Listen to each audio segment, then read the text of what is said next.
Bem-vindos ao Alimentação Quântica, aqui quem fala é a Carol Godoy. Hoje eu vou falar sobre um dos assuntos mais esperados, sobre biotipos físicos.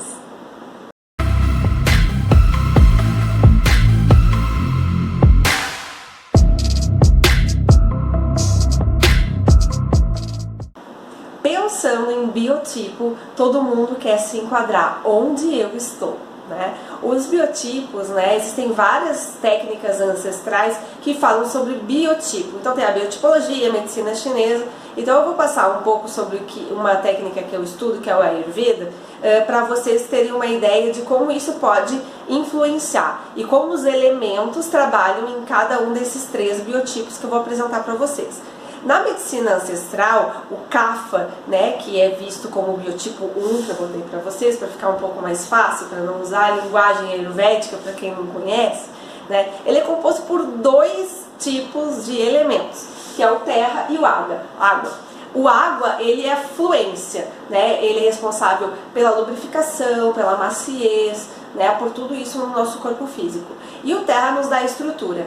Então, uma pessoa que tem biotipo Kapha, geralmente, que é o biotipo 1, né, ela tem uma constituição corporal como? Ela geralmente é uma pessoa grande, né? Por mais que seja magro, é grande. Tem uma boa estrutura óssea, geralmente tem ossos grandes, né? E pode ter estatura mais baixa ou ser bem alto, né? Tem essa diferença.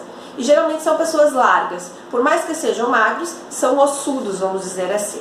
Né? Então é uma pessoa que nunca vai ficar aquela sequinha, né? Magrinho, tipo Gisele Bündchen, assim, né? Nunca vai ficar nesse biotipo, porque a constituição corporal dela não é assim, né? Então, pensando em biotipo, quais são as características? Geralmente é uma pessoa que tem o rosto redondo, né? Dentes grandes, pode ter olhos grandes, né? Então é uma característica de Kapha. Pode ser corpo triangular, ou ombros mais largos e quadril fino, ou quadril largo e ombros largos, mas isso não é regra, né? Geralmente tem uma boa curvatura, né?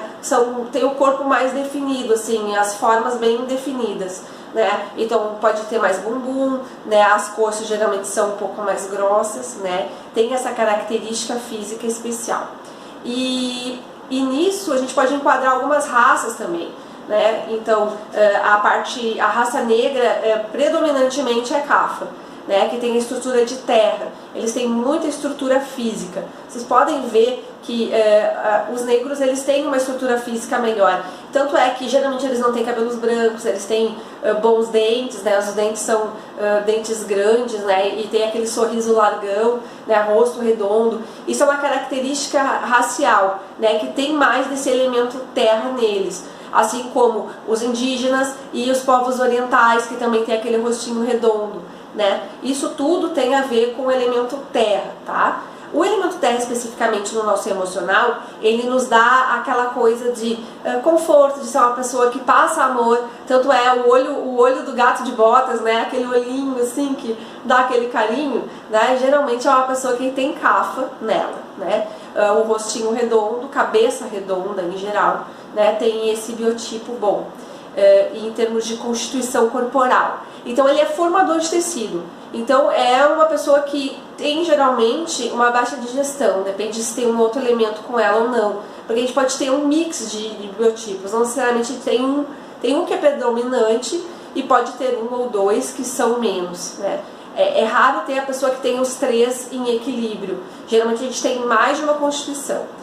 E ele está ligado a dois chakras, né? Se a gente falar por energia, que é o chakra base, que é o chakra de matéria, físico, né? O que dá constituição óssea corporal, e também a parte do chakra sexual criativo, que tem a ver com as ligações emocionais com os pais, né? Com a parte sexual em si, né? A parte de libido e outras coisas, e energia de criação, né? Criatividade também está ligado nesse chakra, né?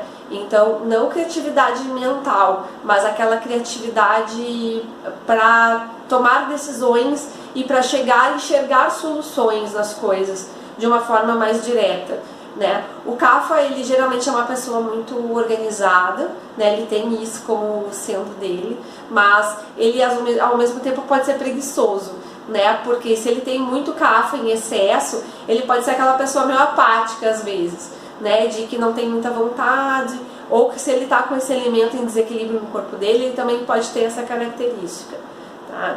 Então, é como tu te enxerga dentro desse jogo, né, de personalidades.